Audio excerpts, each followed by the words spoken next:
got to take a stand for our native land. Say how much they love this Bahamas land, 'cause they all want to be Haitian Bohemian. Confidential, it's a confidential thing. This matter is serious, we don't know what it will bring. Confidential, we must regulate this thing. Confidential, we don't know what it will bring. Modern technology in our flow, Exuma, run Bahamas and Riley. Now for the capital, got Michael Road, Cowell Road. Now for the Lisbon Common Road. Communities all over the place, disregarding this bohemian grace. Oh yeah, yeah, yeah, yeah, yeah. Lord, Lord, Lord, we've got to stop this thing. We've got to regulate. Oh yeah, it's over. Grand Bahama and Rock. Lord, oh yeah, come on. We've got to regulate this thing. Get it straight now. Oh yeah.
Let's go. You do the crime, you must do the time. KB Instinct say so. Tonight, another family blames PMH for the death of their loved ones. We got the details coming up. Also, luxury watches missing from a customs warehouse. And later, the Free National Movement ratifying its final slate of candidates. Eyewitness News starts now. Good evening, everyone. I'm Janae Nawal. Thanks so much for joining us. Topping news tonight, a family is calling out healthcare professionals at the Princess Margaret Hospital for alleged negligence that they believe caused their loved one's life. Our Devontae Hannah is on the story tonight. Please, Mr. Talk to your people to the hospitals. Tonight, a desperate plea for better care at Princess Margaret Hospital from a mother who's dealing with the unbearable pain of losing her child due to alleged negligence. It really broken my heart to see the nurse them saying they only there for the money. Cynthia Saunders, sister of now deceased 42-year-old Tanya Storr, is tearfully recounting the agonizing last moments shared with her sister and the treatment she reportedly received from healthcare professionals when she died on January 19th. They sitting at the table in EV, check on my sister. And I can tell you all the truth. I believe they killed my sister. Because the January 17th, I been there. That was a Sunday. I carried some food and everything for. She was normal. And every time I go up there, I keep asking her if the doctors them come and see her. They say no. She say, no doctors come and see her. Tanya spent 15 weeks in the intensive care unit before being transferred to a private ward. Doctors says she suffered from heart failure, lung failure, fluid around the heart, and pneumonia. She later required a tube to breathe. They operate her right on the ward. They ain't supposed to do that. So they said they put in the wrong tube inside her. When they cut a choke, they said they put the wrong tube there to pull the tube out, go on and put another small one in her. After that, Saunders says doctors told her that the incision point had closed and her sister had died after an operation shielded by paper taped to the door. Her mother, Hazel Pinder, says the last month for the family has been filled with grief, and tonight they are looking for answers. Me and I live together, and every day I have to be going to the house by myself. It's really hard for me. According to the family, the theaters and morgue are reportedly closed, and they have not been able to receive the necessary information concerning their loved one's death, ultimately prohibiting them from gaining access to insurance funds to properly bury her. Please, pay the people for the hospital to be open, for people to get what they need to get. It's a lot for me. I don't know what to do. The situation is the latest in a string of accusations against the Princess Margaret Hospital, though it came before the exhaustion of the overtime budget and sick out. Pinder believes the fallout is now impacting her and several families. Attempts to reach out to health officials were not answered up to press time. Devontae Hannah, Eyewitness News. Meantime, the Public Hospitals Authority revealing late this afternoon the resumption of services to several outpatient departments following the temporary service adjustments implemented to manage those staffing levels. PHA says those departments include the eye clinic, the specialty clinics, including medical, surgical, and ENT. Selective surgeries have also resumed, and patients who were previously impacted by cancellations are being contacted directly for updated appointment dates. Now, burns, plastic wound care, oncology services, and dialysis treatment remain operating under regular hours, a story we are continuing to follow tonight. Meantime, local pediatrician and president of the Consultants Physician Staff Association, Dr. Sherelle Lockhart, not mincing words as it relates to the conditions of the country's healthcare sector. It's a sobering truth from an official who represents those working deep in the trenches of the healthcare crisis. Bahamian people don't like to hear that they need to, eat a certain way and exercise and rest and all of those things that help with your health. And it just, you have to at this stage, because what's going on in our public healthcare system is scary, to say the least. We lack resources, we lack supplies, we lack human resources. And there's only so long that the few can continue to keep the seams together. Well, in light of the recent nurses sick out at the Princess Margaret Hospital and claims that industrial action may have led to the cost of lost lives, a national debate has emerged about protests in essential services. Eyewitness News turning to social media, posing the question today: do you believe staging a sick out is the most effective way for nurses to send a message, given that lives are involved? 67% of participants voting yes. It's the only way to force action. 26% voting no. Patient care should never be risked, while some 7% voting that it was understandable but other options should be used.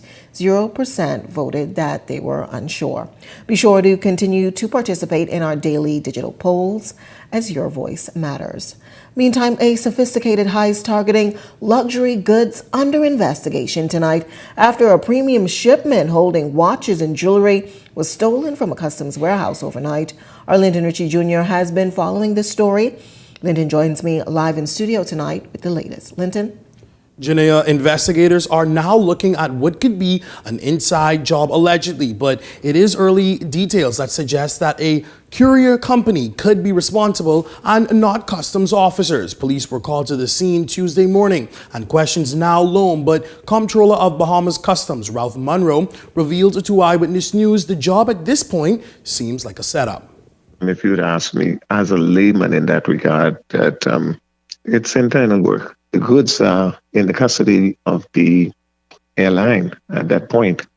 While they may be uncustoms good, the airline is responsible for the security of their goods. A high-value shipment reportedly containing Cartier watches and jewelry hijacked, and officials say the airline allegedly responsible for securing the shipment could reportedly be in question after security and protocol measures were allegedly not followed as thieves got away with the goods after a break-in at the Bahamas Customs warehouse near the airport industrial park.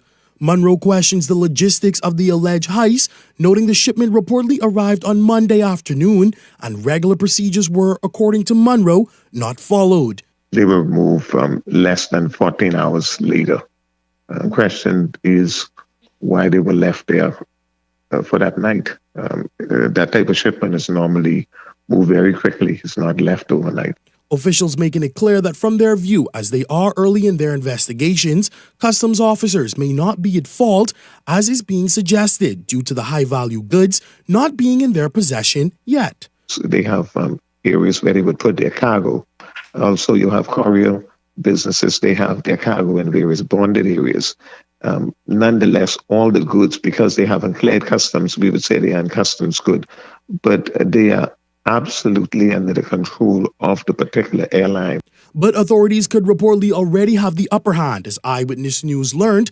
Closed-circuit television footage reportedly caught between 4 to 6 culprits in action. Persons were seen moving boxes out of various bond areas, and it is believed that they would have taken some of the boxes out of the building completely.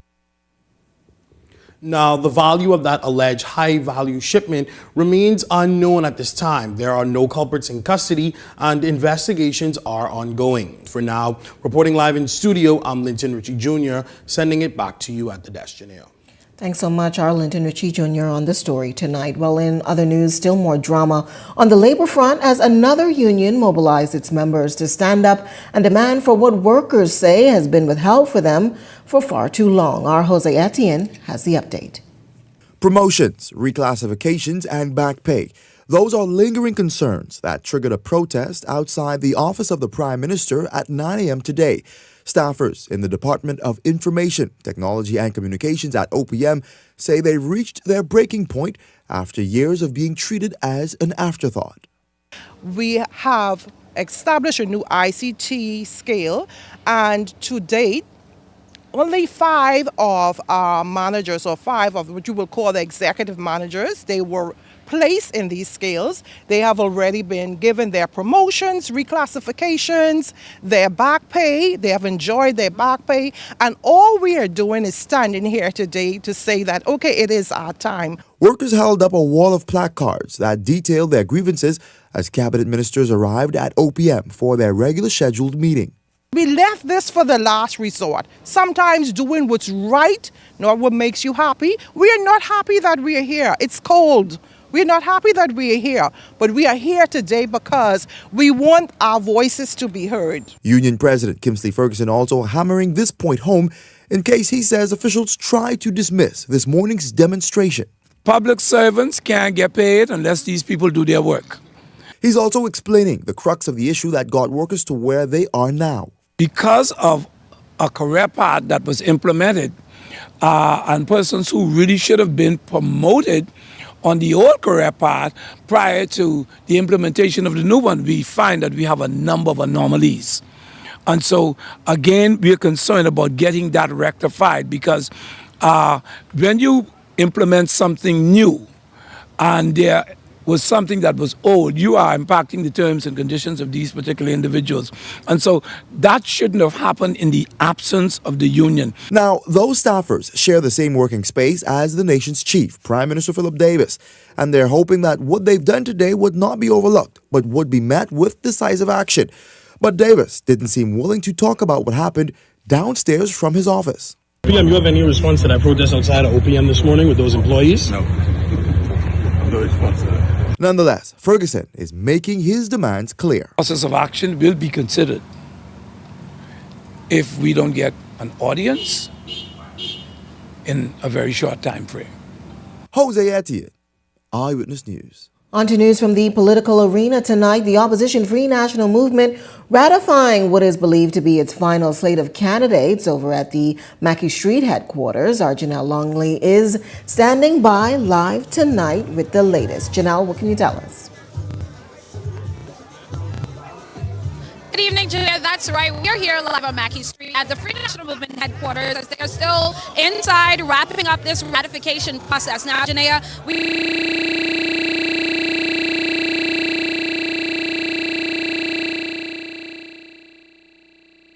We do apologize. We appear to be having some technical difficulties over there at the Mackey Street headquarters. But what we do know, some names expected to be ratified tonight. Former NBA player Rick Fox, he's expected to be ratified for the Garden Hills constituency. We also understand that the FNM's deputy leader, Shannon Cartwright, he could possibly be going to that newly created St. James constituency. Also names like Jay Philippe, former sports caster at the Broadcasting Corporation of the Bahamas, or Zedanas. He's expected to be ratified for Bain and Grantstown. We're also hearing that former MP Dr. Andre Rollins, he's expected to head to Long Island. We are continuing to make contact with our Janelle Longley, who is live tonight and will bring us the latest. Meantime, the Free National Movement's chair, Dr. Dwayne Sands, throwing a political jab at the governing PLP days after it completed its slate. Sands arguing that the PLP and their group, they're ill-equipped to matching his team's caliber.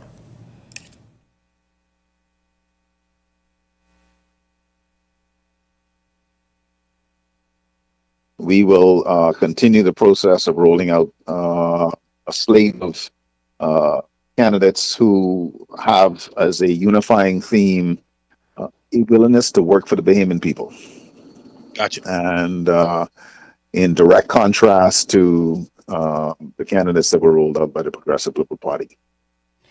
Well, with the race to the 2026 general election underway, the Progressive Liberal Party has now settled all its internal battles, finalizing its full roster of candidates. But behind the scenes of party unity, the ratification process has reshaped political futures, elevating some contenders while leaving others to regroup after some hard-fought losses. Lyndon Ritchie Jr. has the details tonight. The Progressive Liberal Party has officially wrapped up its ratification process, unveiling a full slate of 41 candidates ahead of the 2026 general election. But while the party moves forward unified on paper, the process has left some political hopefuls disappointed and others still looking ahead to their next move. One of them is Keenan Johnson, an aspirant for Bimini and the Berry Islands, who was unsuccessful in his bid for ratification. I'm a huge supporter of this party, and I support Randy Roll. He's a good friend of mine. I'm here to support him and all of the other candidates who have been or who will be ratified today. The PLP ratification process was marked by several high-profile political showdowns across the country, most notably in Freetown, where aspirant Ormonique Bowe lost out to incumbent Wayne Munro. In St. Anne's, a crowded field of 4 contenders, including former candidate Chris Saunders, vying for the nomination, with Keno Wong emerging victorious. Meanwhile, one of the most closely watched contests played out in Southern Shores, where PLP Deputy Chairman Obi Roberts faced off against veteran broadcaster and Sandnes General Manager Clint Watson. Watson was seen leaving the office of the Prime Minister Tuesday morning, but declined to comment on his defeat. My good cousin, Pastor. Good morning. How are you? Good morning. Member of Parliament for Anglerston, Glenys Anna Martin, says setbacks are part of the political journey and should be embraced. She reflected on a time when she too faced defeat. I vied for office before in the party and it was not successful. I'm still here, holding strong. Hannah Martin added that those stepping forward in public service must always remember the true purpose behind the call to politics. Once you're committed to the core ideals of this party, it's not about us. It ain't about us. It's about how we take our people forward. Meanwhile, Prime Minister Philip Davis says aspirants who were not selected to represent a constituency will still have a, quote, key role to play in governance as the party moves toward the next general election. Linton Ritchie Jr., Eyewitness News. Thanks, Linton. Well, we're back at the Free National Movement headquarters. As we said, the party is expected to ratify its final slate of candidates over at Mackey Street. We're making connection again with our Janelle Longley. Janelle, what's the latest? Good evening, Janae. Yes, that's right. We are here at the Free National Movement headquarters on Mackey Street. We did get cut off for a moment earlier, but as I was saying, we have about up to 12 candidates that the Free National Movement could possibly mention or announce tonight. Among those persons, we know former Member of Parliament Andre Rollins is expected to be in the number. Former Senator under the 2021 Minister administration Jamal Moss, but we also know former Zednas sportscaster Jay Philippe from Grand Bahama is expected to represent Bain and Grandstown, and we're also looking to hear about Bahamian Ambassador Rick Fox, who is expected to be mentioned tonight. We know that for some time now, he has been in social media spaces talking about his support and his love for the country and wanting to make a bigger impact politically. So those are some of the names that we are expecting tonight. Obviously, Dr. Charlene Reed, who is expected for one of the seats in Grand Bahama, Pine Ridge. But that's just a few names that we have right now as they're still continuing the ratification process. We're hoping that they'll be wrapping up soon because the event is expected to start at 8 o'clock tonight. But Janae, just before we go, we do have Deputy Chairman of the party and Fort Charlotte candidate for the Free National Movement, Travis Robinson, here with us. And Mr. Robinson, we just want to invite you to talk a little bit about what goes into the Free National Movement deciding on its candidates. You know, you've been taking your time. You still have a lot of time left. The Progressive Liberal Party have finalized their slate, but we still know that there are a number of candidates waiting out for you. What goes into that process? Thank you, Ms. Longley. It's a very systematic process that we engender in the Free National Movement. It's a democratic process. So one who would like to be a candidate in our party, they would submit a letter of intent to the chairman and the secretary general. They would also connect with a constituency association that they're interested in, and they will make their interest known. They would therefore begin the process of engaging with residents in the community while simultaneously going through the F&M interviewing committee process in order to be considered. Now, we know that the Progressive Liberal Party took a little bit of time to ratify all of their candidates for this upcoming election, but just in a few months, they kind of wrapped up their slate very quickly. Any concerns that the Free National Movement may not have as much time as they expected to prepare for this next election? The Free National Movement will be ready on day one, and we are proving that every single day. Tonight is just another example that this is a united F&M, and we are on one page, and we are excited about the process we have engendered. And this is a continuation of wrapping up the ratifications of the remaining members who will form the government of the Commonwealth of the Bahamas after this next general election. Now, there's a lot of confidence being expressed here, and we know that the Free National Movement, for some members of the Bahamian public, has a little bit of stain after the Minister administration related to COVID-19, Hurricane Dorian, a lot of those challenges. Some persons still have not forgotten. What do you think that the Pintard-led Free National Movement has that's going to put them over the edge to go ahead of the Davis administration, to convince the people to turn over to another government? The Free National Movement is under new management. Michael Clifton Pintard is the newly elected leader of the Free National Movement after two consecutive conventions, and we're putting forward new, fresh, bright, innovative candidates who will articulate a new vision forward for the Bahamas, one that Bahamians want to see, one that will lower the cost of electricity, lower the cost of living for many Bahamians who are struggling out there. The Free National Movement will release a plan and a manifesto that will make life better for all Bahamians across the Commonwealth of the Bahamas. All right, and there you have it, Janea. Words from Mr. Robinson, Deputy Chairman of the Free National Movement himself. We're going to stick around a little bit just to see when those candidates officially come out. But like I said before, we saw a few names. We saw a few T-shirts with names like J. Philippe on them. We saw some names from past candidates as well. Back out here again to support Lincoln Deal. We saw Ingliston with Heather McDonald.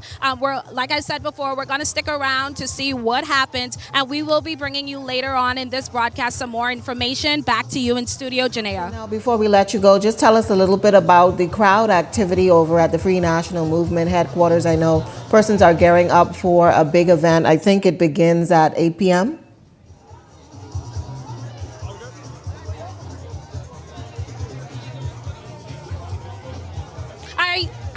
I think I heard you mention more about the festivities going on around here as persons gear for the 8 o'clock hour. Now, if that is what you said, when we first got out here, it was still a little quiet. The music has picked up. We're seeing more persons start to arrive. Parking is becoming a challenge out here. So if there's anyone out there listening or watching now that may be trying to get through the Mackey Street area, this may not be the best time to head in this direction. But, you know, Janea, there are a lot of persons blocking the door right now, trying to get in to see what's happening. We know that the deputy chairman had to step out of that meeting, and he also mentioned to us that, you know, the voting is going on, so he had to sacrifice voting on some of those candidates to come and have an interview out here with us. We're still waiting for some more people, obviously, to fill the space. It's not so much of a crowd that you can't get around and you can't maneuver through the Free National Movement headquarters yard, but there's a lot of people here, Janea, and we expect that as we get closer to the event start time, that there will be more people and possibly more signs and more excitement, more horns, more pom-poms and things like that as persons begin to celebrate with the candidates that they're hoping will be winning those seats in the upcoming election. Thanks so much, Janelle Longley, live at the Free National Movement headquarters tonight. As those festivities continue, they're set to be ratifying the final slate of candidates leading up to the next general election. Some word also coming in. We understand that Julian Gibson is also expected to represent the South Andros seat as the FNM prepares to ratify those candidates tonight. Great job to Janelle Longley. Well, on to news from the courts. Prosecutors say a 34-year-old man is responsible for a string of theft across New Providence with high-profile victims. Among those targeted, Bernario Moxie of Gibbs Corner is accused of going on a crime spree between November of 2025 and January of this year, allegedly stealing items from the properties of Dr. Dane Bowe and Free National Movement Chair Dr. Dwayne Sands. Among others, court documents alleging that Moxie stole a laptop and checkbook from Dr. Sands' Eastern Road home, solar lights from Dr. Bowe's Harmony Hill property, as well as boat keys, personal documents, shoes, and other items from several residents across the island. Moxie denying those multiple counts of trespassing and stealing. When he appeared before Senior Magistrate Anishka Isaacs, Prosecutor Inspector Timothy Bain objected to bail, citing Moxie's recent convictions for similar offenses. This matter now set for trial on March 17th. On to news from the crime beat tonight and court. A man and woman from South Bimini being charged with a $2.8 million cocaine seizure on the island last month. 24-year-old Mikhail Baisden and 41-year-old Marie Conwith. They pleaded not guilty to counts of possession of dangerous drugs with intent to supply and conspiracy to possess dangerous drugs with intent to supply at their arraignment before Senior Magistrate Raquel Wims. The charges stemming from the discovery of 139 kilos of cocaine on January 21st. Law enforcement officers allegedly saw men offloading coolers from a vessel and the men fleeing to a truck as officers approached. The officer allegedly finding the cocaine while searching that boat and nearby bushes. Wims setting bail at $50,000 for each of the accused, but later doubled that bail sum after deciding it was too low. As a condition of the bail, the accused will have to surrender their passports, wear ankle bracelets, and sign in at the Allentown police station twice a week. Their trial now scheduled for May 27th and 28th. Still talking news from the courts tonight, 2 men accused of separate cases of having sex with their underage stepdaughters were remanded to prison yesterday. Prosecutors alleging that a 55-year-old man had sexual intercourse with his 12-year-old stepdaughter on January 21st in New Providence. He was charged with unlawful sexual intercourse with a dependent before Magistrate Abigail Farrington. In the second arraignment, police say a 39-year-old man had sex with his 16-year-old stepdaughter sometime between January 1st and December 31st in Exuma. He's further accused of raping that same girl when she was 17 back on January 18th. Now he was charged with unlawful sexual intercourse with a dependent and rape before Magistrate Isaacs. Both were not required to enter pleas and were denied bail. However, they returned to court on April for the presentation of a voluntary bill of indictment. Until then, they will be housed at the Bahamas Department of Correctional Services. Well, a recent island-wide blackout triggering questions from opposition amid allegations that Bahamas Grid Company was denied access to the New Providence Control Center. Shadow Minister for Energy, Senator Michaela Barnett Ellis, says the alleged issue is serious and troubling. Questions about the management of the country's national power system. According to the BGC, it was denied access to the control center from January 27th, despite having what it described as a contractual right to jointly manage the facility. It's a concern that also raised questions on what appeared to be disunity between BGC and the company tasked with facilitating Pike Corporation's arrangement with government to upgrade and manage the transmission and distribution network and the Bahamas Power and Light Company. It's the fact that Bahamas Grid, who we think, as best as we can guesstimate, is responsible for managing the infrastructure, they didn't have access to the control room to do what it is that, we think that they are supposed to be doing. So we need clarity. I'm told that the post was subsequently deleted. But we need clarity in terms of what's going on. Meantime, the shadow minister is also voicing her skepticism about a deal that government is looking to finalize with Emera to own and operate electricity in Grand Bahama. The government is charged with managing and the custodian of our taxpayer dollars. And when you have that obligation, when you have that responsibility, you need to be accountable and transparent. And they simply haven't. They haven't given a clear explanation as to why they want GB Power or what they intend to do with GB Power. But like I said, we're not even sure what they're doing with BPL. Well, if you've got a news tip or if you've seen news in the making, call the Ion News hotline at 397-6397. We also invite you to send your letters to the editor for publication on all of our social media platforms, Eyewitness News Bahamas at gmail.com. And if you're watching on our Facebook or YouTube page, share your thoughts about today's stories in the comments section. We want to hear from you. We're just getting started in Eyewitness News tonight, but when we come back, it seems the Uber business could be coming to country despite some opposition. We've got that story coming up. And later tonight, PLP candidates in Grand Bahama are mounting a major fight to win the battleground island. We've got more on that right after this break. Vibes is resilience in motion. So even when things go out of sync, we do what it takes to bring the vibes back. At BTC, we understand your vibes because we live it. That's why we are dedicated to building a network as resilient as you, with a team of familiar faces working every day to keep you on beat. You are at the heart of everything we do.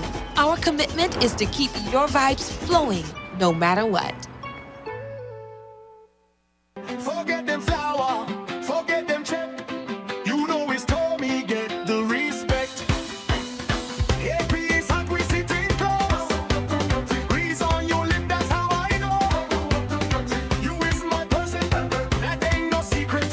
You sharing, I might keep it. Love buckets. 8 tasty pieces of chicken, thighs and legs for just $20. Add a large side for $5. This February, love deserves a bucket. KFC, it's finger licking good. Looking for insurance that fits your lifestyle and your budget? At Star General Insurance, we've got you covered. Whether it's motor insurance with flexible options for third-party liability and comprehensive coverage, or commercial insurance products that protect your business, we have choices you can afford. Own a home or renting? Our home insurance products have just what you need. And for the adventurers out there, we offer marine insurance too. Visit our website or social media pages for contact information and quotes. Star General, insurance made simple. This is the ride on the weekend with my grandma to this place, Burger King Nassau, where grandma enjoyed her favorite flame grilled Whopper with fresh veggies, flame grilled beef just the way she likes it. And then I enjoyed my cheeseburger kids meal with a special treat. And now, all grown up, I get to enjoy Burger King with these people, my friends, enjoying the same classic flame grilled Whopper. Let's just say, we know flame grilled tastes better. The Parliamentary Registration Department wishes to inform the public that the National Voter Verification exercise is currently in progress. Verification confirms your voter details, reduces errors, and strengthens the integrity of the country's electoral system. Head to your nearest verification center with your Bahamian passport and your voter's card to get verified and be ready to cast your vote on Election Day. Your vote is your voice. One Bahamas, one vote, verified. This segment of Eyewitness News is brought to you by EV Motors Fleet Sales Division. For 2026 commercial vehicles, call 821-2403 today. Welcome back. Here's a look at your Eyewitness News gas tracker. You're getting the cheapest tonight at Shell, $5.10. Esso coming in at $5.11. Rubis, $5.12. Welcome back. You're watching Eyewitness News. Well, with reports that Uber could be coming to our shores, our Laurencia Smith hitting the streets today to gauge public reaction. She filed this report. Should Uber be allowed to operate in the Bahamas? That's the question Eyewitness News put to members of the community. I don't think the population is large enough to sustain Uber here in the Bahamas, especially here in Nassau. The problem if a Bahamian wants to bring a Uber company in, that's where the taxi drivers them could, pull up their socks and, do a little better. Reaction has been mixed, with some residents expressing concern after a businessman revealed in a local daily plans to move forward with bringing Uber to the islands. So far, however, no formal agreement has been finalized with the ride-sharing company. The proposal has drawn strong opposition from the taxicab union. Union President Tyrone Butler confirmed that representatives recently met with officials and say members were not in favor of the service. While Butler acknowledged that ride-sharing is a growing global trend, he noted that the situation in the Bahamas is different. You, as a private citizen who has a vehicle that has regular passenger insurance, you cannot use that vehicle. Only a public service vehicle that carries a certain liability can do that. Uber is a global technology and transportation platform that connects passengers with drivers through a smartphone app. The company operates in more than 70 countries and over 15,000 cities, offering services such as ride handling, food delivery through Uber Eats, and courier service. According to the article, drivers would be paid directly by Uber into their bank accounts, operating under the existing government fare structure, and used a app-based booking, GPS tracking, and flight tracking technology to reduce idle time and eliminate cash transactions. The businessman behind the proposal say only drivers with valid taxi plates, insurance, and license from the Ministry of Transport would be eligible. The platform would be initially launched with between 30 and 40 drivers. Another question placed before the public whether they would use Uber themselves, one we spoke with, shared that they would not use it. However, this person raised some concerns. About that at all, because the Uber could be, let me put it, a positive and a negative way. It's too much a car theft around here. I won't get your Uber here in the Bahamas. It is, in a way, it's a income for the innocent persons. According to the article, there's no official timeline on when Uber will launch here in the country. Laurencia Smith, Eyewitness News. While the Progressive Liberal Party has now finalized all 5 of its candidates for Grand Bahama, the team says it's ready to deliver a win for the island despite the state of the island's economy. Laurencia Smith has more on this. Some political pundits are predicting that Grand Bahama could emerge as a key political battleground in the upcoming election. With the state of the island's economy hanging in the balance, including lingering questions surrounding the Grand Lucaya deal, pressure continues to mount on the Davis administration.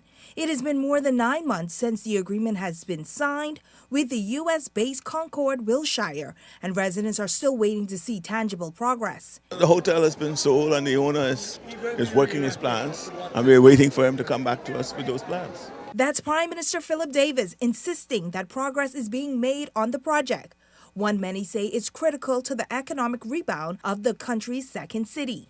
Grand Bahama Minister and Pine Ridge MP Ginger Moxie says she remains engaged in the process while acknowledging that the project has been taking longer than expected, but argues that progress is underway. Came from and how we got here, So the FEB administration acquired that property for double the appraised value.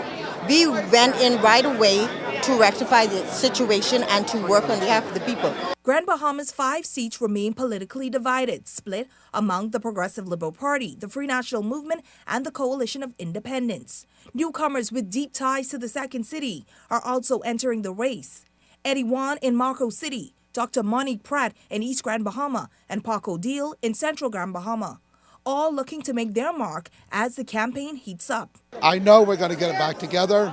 Just give us a chance, give us a time, give us another term, and I know we can bring it home. I am looking forward to being a part of the continued process in the development and the redevelopment of the economy of Grand Bahama. I was born and raised in Marco City, but I live in East Grand Bahama. So I have a home there, I have connections there. Now with West Grand Bahama standing on its own after breaking away from Bimini, area MP Kinsley Smith, who first won the seat in 2023 during the by-election, continues to represent that constituency. There's no concern. Bimini being a stronghold for the PLP, that is very good, obviously, for the PLP. That's another seat we could pick up, we could gain. West Grand Bahama traditionally was always a PLP seat. And when you look at the history, the times that the Free National Movement did win the seat, we know why. Laurencia Smith, Eyewitness News. Well, Queens College is once again investing in the future of young Bahamian men. It's hosting its 17th annual Boys to Men Yes We Can seminar for 2026 under the theme Knowing Who You Are, Choosing Who You Become. Head Guidance Counselor Cleveland Wells says initiatives like this are critical in instilling positivity, strong values, and a sense of purpose in the next generation. We have been doing this in our high school to ensure that our young men receive positive role models, persons who will pour into them so as to be able to impact their lives as they transition forward. We know that if we have strong boys, they will become strong men. If we have strong men, they will have strong families. And if we have strong families, we will have stronger communities, and we would be responsible for building a stronger Bahamas. We have to pour into our young men, and we have to use positive role models of our country in order to do so. Prime Minister Philip Davis, he served as guest speaker for the seminar. He's encouraging young men not to allow their circumstances to define their future, sharing reflections on his own upbringing and emphasizing perseverance and persistence as a key factor that ultimately led to his success. There were days when opportunity felt far away. What made the difference for me was that a few people believed I could be more than my circumstances. They pushed me to work hard. They pushed me to listen. They pushed me to keep going when it felt easier to give up. I stand here today as your Prime Minister, not ever thinking that I would ever become one from my circumstances. But because at different points in my life, I chose the harder right instead of the easier wrong. I chose the harder right instead of the easier wrong. That is the same path that lies before you. Local marine biologist and Celino Davis, he's urging the Public Hospitals Authority tonight and the Ministry of Health to monitor fish sales and possible reports of food poisoning following dozens of fish that washed ashore in Andros. Although it's not confirmed if the fish died from severe weather changes or from toxins, Davis is in an interview with Eyewitness News suggesting the cross-contamination and food poisoning could occur if persons move to sell and cook the product. You might not know how long those fish were dead, and so how long were they floating while after they're dead, the bacteria can proliferate inside them. So that means that you might not know if those fish had some other bacteria or microorganism in them that actually caused them to die, or that started to proliferate after they died, that could then make people sick, or that could be introduced into other parts of the chain. So if a fisherman is using that fish mixed with other fish and cutting them up on the same cutting boards or something like that, then you could have cross-contamination. And so these are issues that we have to be cognizant of. On to some other news tonight. A 10-year-old is turning her passion for giving back into a beacon of hope for children and families in need. Our Rebecca Bain has the details tonight.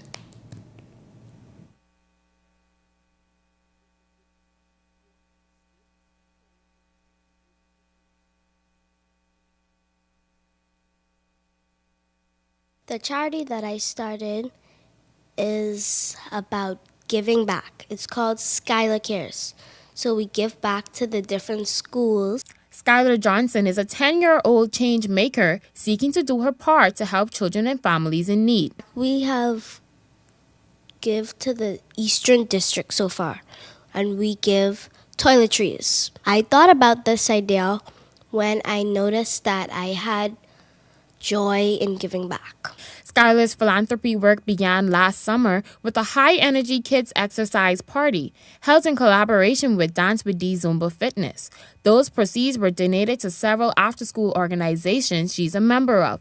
And from there, she only picked up momentum. Her next big effort was a community workout session at her church home, Restoration Kingdom Ministries, and those proceeds were donated to the Sister Breast Cancer Foundation to help raise funds for breast pods. It makes me feel happy to give back to my peers. For Skylar's parents, her decision to give back came as no surprise, noting that compassion and service has always been a part of who she is. We've had a lot of occasions where she wanted to stop and give people on the side of the road her lunch, and every day I have to either give them something. So as time passed and she wanted to do more give backs, it kind of just fall in line of who she is. I had to understand that that's just her way. It is basically what Skylar wants to do, and we can see that in her everyday life. So supporting her was very, very easy.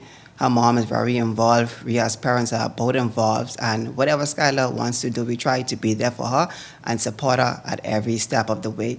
Beyond her charitable work, Skylar is a prefect and head girl of Claridge Primary, a gymnast, and an avid book enthusiast. She says the joy she finds in giving back comes from recognizing the needs she sees amongst her peers.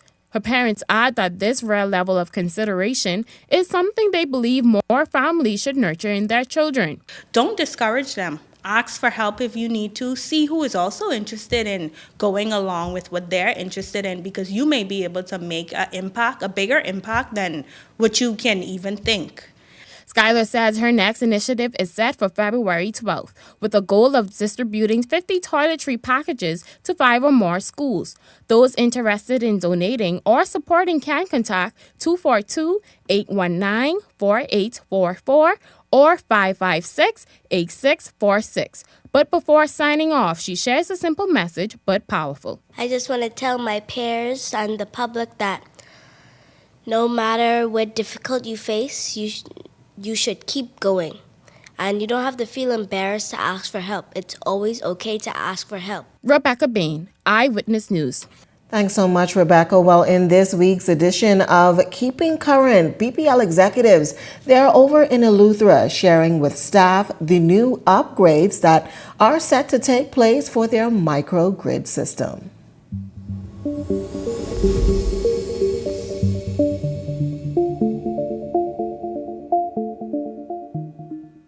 When powering an archipelago, every island matters. Today, that journey takes us to the island of Eleuthera, where our chairman, Christina Alston, is connecting with teams on the ground and in the office, sharing what's ahead for microgrids on Eleuthera and utility-scale solar for New Providence. So we are standing on the island that actually inspired me to become an electrical engineer. My grandmother lived in Roxanne. She had no running water. We had, the little pump, kerosene, lamp. And so it used to make me feel some kind of way that my house in Freeport had electricity. I always felt that we could do better. And we are here in Governor's Harbor, Eleuthera. We are beginning our Lunch and Learn series with the BPL staff. The microgrids are coming. The PPAs are signed and the IPPs will be on the ground soon. And so we just want to make sure that the staff is ready and that they are knowledgeable about what's coming so that when persons in the community ask them what's happening, they have all the information they need. After hearing the chairman's perspective on where we're headed, we wanted to know how it landed with the team on the ground. What I look forward to most from the IPPs is seeing the new technologies that's coming on screen and the way that we've wanted BPL to kind of manifest into the technological space. Madam Chairperson highlighted some of the amazing projects that's going on that's going to increase reliability, increase supply, and increase resiliency for the grid. In terms of electricity, I really enjoy what I do. I'm very excited because for the past couple of years, we've been really having difficulties with electricity, and it gives Eleuthera an opportunity to rise above the challenges that we're having. And so now that we know that the solar integration and the moving to more sustainable fuels is on the way, we want to make sure that we treat the staff as one of our main stakeholders and get them the information that they need in a timely fashion. Every conversation moves us forward, empowering our people and islands as we build for better.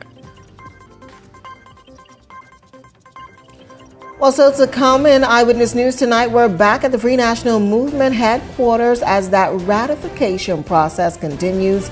We've got an update, but first, a check on tonight's weather forecast.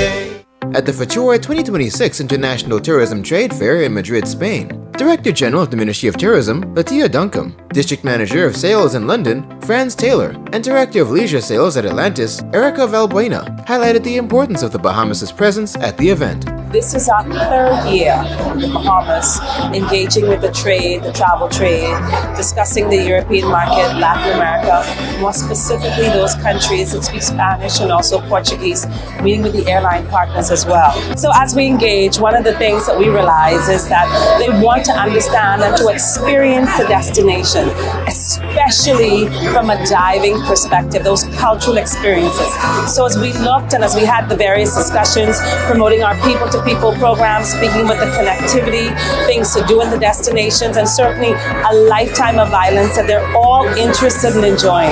So it's been a very productive FITOR 2026. We know that Spain is very important for us. It's our number 5 in Europe, and we are planning to have more arrivals coming from this area as we see potential. As the Spaniards are beach lovers, they want more of an authentic experience in terms of cultural immersion, so we know that we can provide that to them through many of our programs, such as the People-to-People program. So we're excited about these meetings, and we're definitely going to follow up and make sure we increase our arrivals from Spain to the islands of the Bahamas. It's the second year Atlantis Bahamas is participating at FITOR. We're very happy that the Ministry of Tourism has taken the initiative to participate in this massive trade show. It's been 3 years that the ministry has been coming, and it's one of those trade shows that is a must for our global reach. For more tourism updates, visit Tourism Today or Bahamas.com. I'm Michael Miller, and this is Tourism Today. No!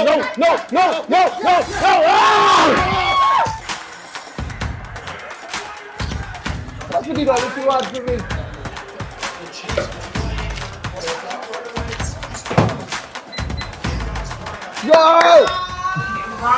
Hey, you missing the game, you know? Yeah, they mad. All them mad. Hey, you hear me? You missing the game, you know? You rebel me. I straight. What you mean you straight? The game on now? I don't watch it. You good? What you mean you don't watch it? A live fiber TV. With this super highlights feature, I can replay moments, search by player, and catch what I miss. All that with a live fiber? Exactly. So I ain't worried. Wait, you watch this new movie? Everybody talking about it on social media. Experience more with SportsX this football season. Sign up today.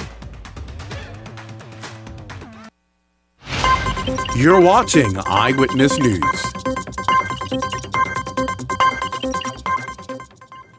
Thanks so much for staying with us. We are back at the Free National Movement headquarters tonight.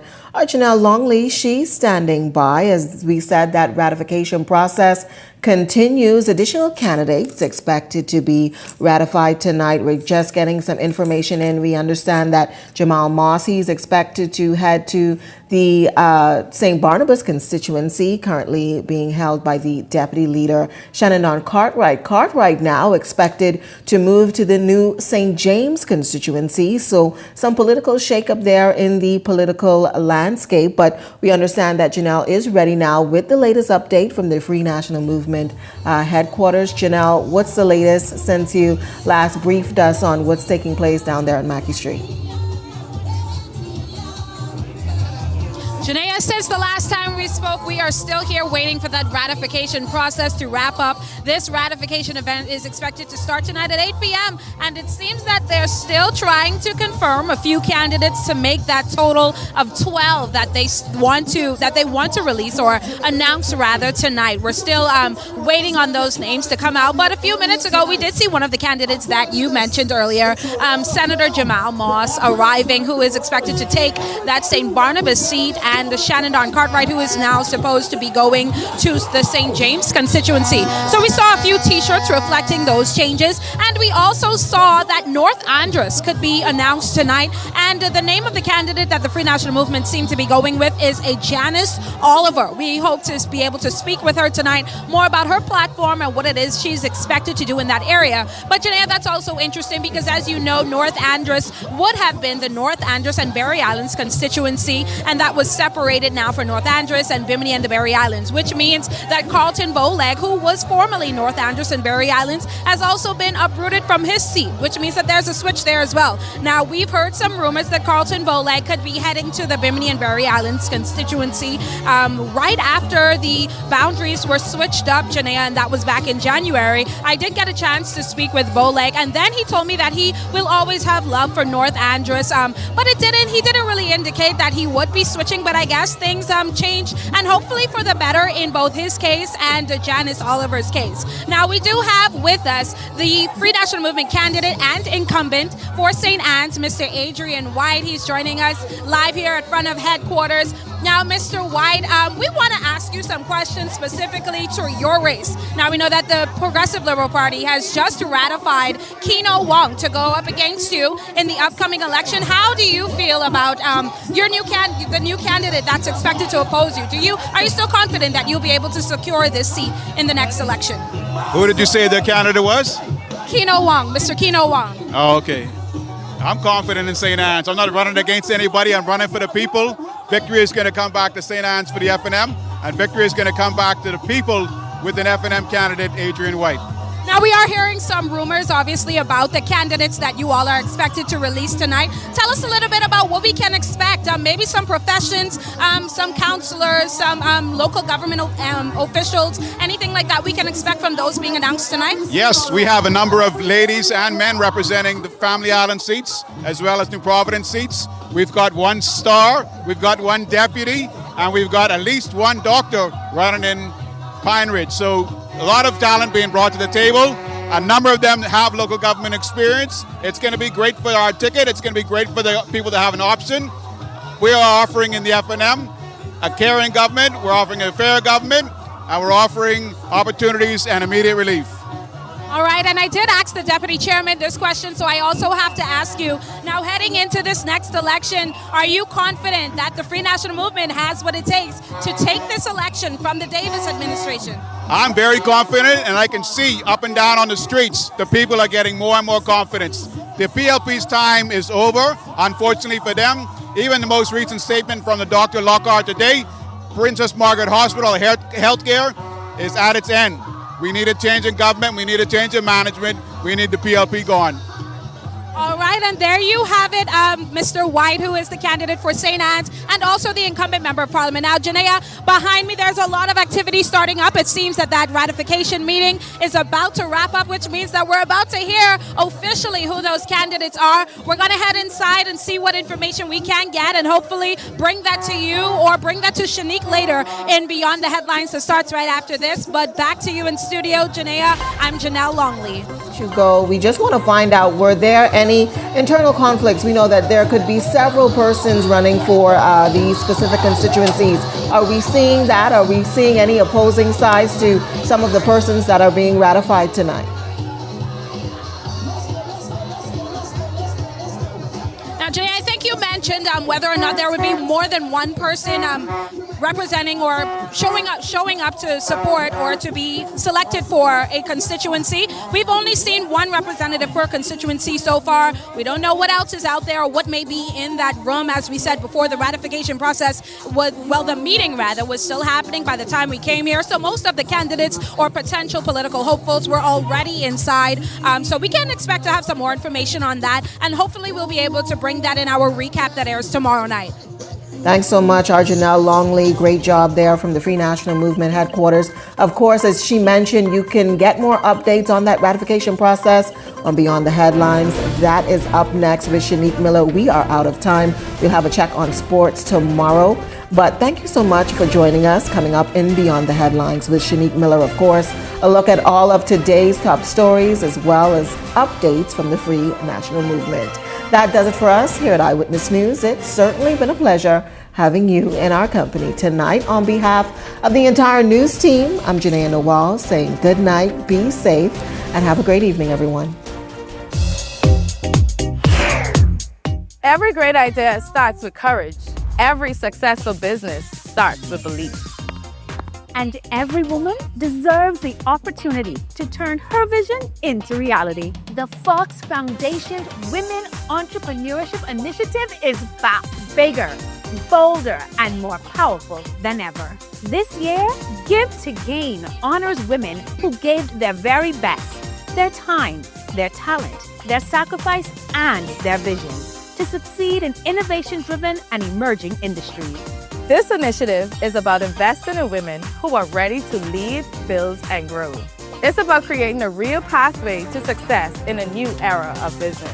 This year's program features 2 dynamic panel discussions designed to inspire action at every level. This year also features a distinguished international speaker, bringing global insight, helping to empower women to think bigger and lead boldly. We're proud to grant over $75,000 in funding to emerging businesses and aspiring entrepreneurs ready to take the next step. If you have an idea, a business, or a dream worth building, now is the time. Grant applications are open until February 28th. This is more than just an event. It is a powerful networking experience. Surround yourself with women who mean business. Join us as we give to gain. Give your best, build what's next, and gain what matters. Welcome to Paradise Premium Foods, where exceptional taste meets everyday convenience. Right in the heart of Hurricane Hole Plaza, whether you're planning a beachside brunch, an intimate dinner, or simply restocking your favorites, we offer only the finest selection of local and imported goods, handpicked for quality, freshness, and flavor. At Paradise Premium Foods, shopping is effortless, service is personal, and every visit feels like a treat. From gourmet meals to go to organic essentials and indulgent treats, this is your neighborhood market elevated. Live well, eat better. Discover Paradise Premium Foods, now open at Hurricane Hole Plaza, Paradise Island. Paradise Premium Foods. Taste the difference.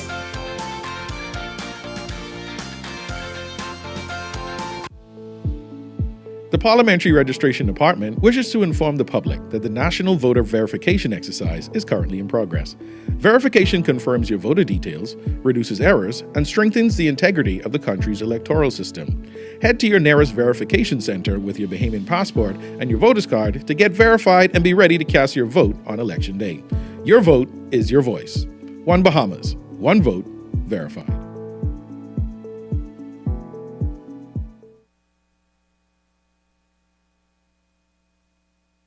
Okay, guys, this is what we doing today. We training for the bounce back. This $150K payday. Y'all ready? Yes. Y'all sweating today. Give me a 2 ball. 10. Give me another 2 ball. 15. You spin, right? It don't look so. There's 10K. Name these games after me. Food Dragon. Food Dragon. Cinema Classic. Cinema Classic. Yeah. Put that parlay in. Put that in. You know, Jalen Bronson disappointed us last time. You want to walk for this or you want to run for this? Good pace. Good pace. Not too much water. Put it down. Let's go. It's the Bounce Back 150K payday. Big wins for 10 weeks straight. 15K every week. 10K to a lucky winner. Visit islandluck.com for more info. Island Luck. Winners live here. Tired of driving around from place to place just to get your car insured and licensed? Frustrated with the process of being back and forth from your insurance company to road traffic? Well, BMG Insurance Agents and Brokers just made insuring and licensing your motor vehicle as easy as 1, 2, 3. Step 1. Visit us at the Road Traffic Department, Section 1, Thomas A. Robinson Sports Stadium. At our office, you can purchase or renew your insurance or get your vehicle inspected. We at BMG Insurance Agents and Brokers represent major carriers. Step 2. See the professionals at Road Traffic to get your vehicle licensed. Step 3. Enjoy your day. Insure with BMG Insurance Agents and Brokers today, saving you time and money. Your one-stop shop for all of your insurance needs. Great rates, convenient, excellent service. For more information, call us at 322-2221. Edenwell has expanded their testing menu. We now offer blood work, drug screening, and so much more. Our hours of operation are Monday to Friday, 7 a.m. to 5 p.m., and Saturday, 8 a.m. to 1 p.m., located on 11 Madera Street. We are here for all of your laboratory needs, with fast and reliable lab work done by our friendly and knowledgeable staff. Let us help you take the needed steps to stay in the know about your health. Let's keep working towards a healthier you. Stay Eden well.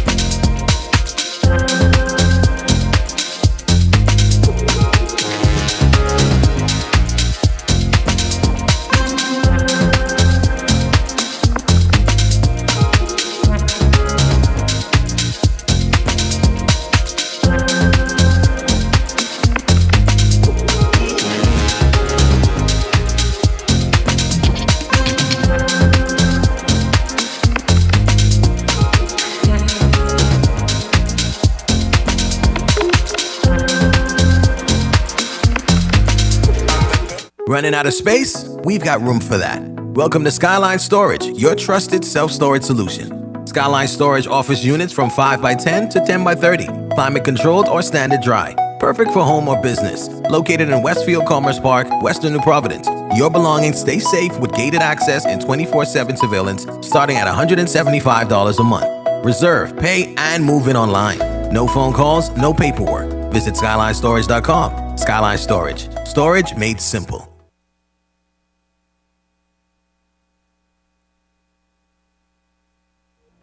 The thoughts, views, and comments expressed by the hosts, guests, and callers on Beyond the Headlines are not necessarily those of management, ownership, or production unit of the Verizon Media Group.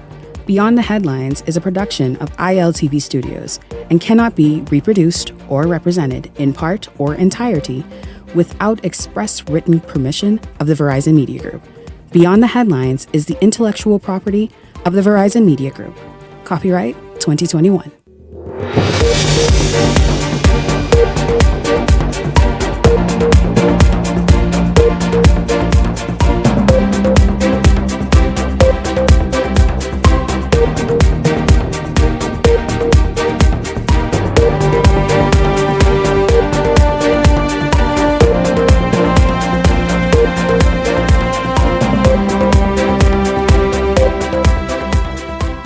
Coming up tonight, 7 more candidates are now Free National Movement official ratified candidates for the upcoming general election. Among them, the most outspoken candidate on the FNM's lineup, Rick Fox. That's right. So, is Fox running in the St. James constituency as he said he would? We talk about it tonight. Also tonight, after residents in Exuma reached out to Beyond the Headlines asking me to speak out on Rosewood Exuma and to keep the project out front, the president of the Integra Group, Rosewood President Felipe McLean, joins me. I ask him if he has new information for Black Point, Farmers Key, and Staniel Key residents. It's all straight ahead this evening. This is Beyond the Headlines. Good evening. I'm Shanique Miller. It's great to have you along this evening. Well, the Free National Movement is preparing to ratify 7 more of the men and women who will contest in the upcoming general election, while some of the names have been floating about on social media all afternoon, so I know you've seen them. We are about to find out just who is making the cut this evening. Janelle Longley is live at FNM headquarters. Good evening to you, Janelle. Good evening, Shanique. That's right. We are still live here at the Free National Movement headquarters on Mackey Street. As you can hear behind me, a lot of excitement going on. The ratification meeting has just wrapped up a few minutes ago, so persons are heading on the inside to hear about those candidates that have been announced tonight. And Shanique, tonight the Free National Movement announced 12 candidates for their ticket, which means there's just one candidate outstanding, and that is the leader of the party himself, Michael Pintard, who is expected to be ratified for the Marco City constituency. Now, Shanique, I do have that full list of candidates here in front of me, and I'm going to read that out for you, just so you and your viewers can get an understanding of what we're looking at. So we have here Bain and Grandstown, Jay Philippe, former sports broadcaster, St. James constituency, Shannon Don Cartwright, who currently is representing the St. Barnabas area and deputy leader of the Free National Movement. We also have St. Barnabas, Jamal Moss. Jamal Moss is a former senator under the 2021 Minutes administration. We have for North Andros, Janice Oliver, and it says here that she is a nurse. We also have for the Bimini and the Berry Islands, Carlton Boleg, who was previously ratified for North Andros and the Berry Islands, but after that constituency was split in half, he is now representing the Bimini and Berry Islands constituency. In Long Island, we have Dr. Andre Rollins, who is a former member of Parliament. We also have for Cat Island, Runkey, and San Salvador, set to face off the Prime Minister and the leader of the Progressive Liberal Party is Mike Holmes, a businessman. We also have heading into Pine Ridge, Dr. Charlene Reed, who is also a dentist. We have for Centerville, Darvin Russell, a businessman. We have for Garden Hills, Rick Fox, the Bahamian ambassador that many people have been watching for a few months, Shanique. You know, he's been very vocal about how he feels about the country and needing to see change that's not been seen before. So it's going to be interesting to see how that race in Garden Hills shapes up against Mario Boleg, the current Minister of Youth, Sports and Culture. Then we have coming out of Mangrove Key and South Andros, Julian Gibson, also a broadcaster, Shanique. And then Nassau Village, we have Gadville McDonald. Those are the names that we have tonight, Shanique, for the 12 seats that are now being represented by Free National Movement candidates. And once again, like I said before, the only seat that has not been called tonight is the leader of the opposition seat, and that is Marco City. So right now, the Free National Movement has 40 candidates ready to go out there and hopefully secure votes from the Bahamian people to be the next party chosen to run this country. Obviously, like I said before, persons are inside. We're going to hope to get a few interviews and talk with a few of these candidates announced. Hopefully, we can bring some more information on that to you. Janelle, thank you very much. Janelle Longley, live at this hour at FNM headquarters, where they have ratified 7, now a total of 40 candidates ahead of the general election that the Free National Movement has ratified. The one outstanding candidate, Marco City Member of Parliament and incumbent leader of the Free National Movement, Michael Pintard. Janelle, I thank you very much. Of course, if you need to get back in here, just let us know, and we'll see if you have an interview perhaps with one of the newly ratified candidates, and we'll certainly make room for that. So thank you very much, Janelle. I want to bring in the Hot Topics panel right now. Joining me this evening, Peggy Candace, Ellington Ferguson, and Glenroy Pratt.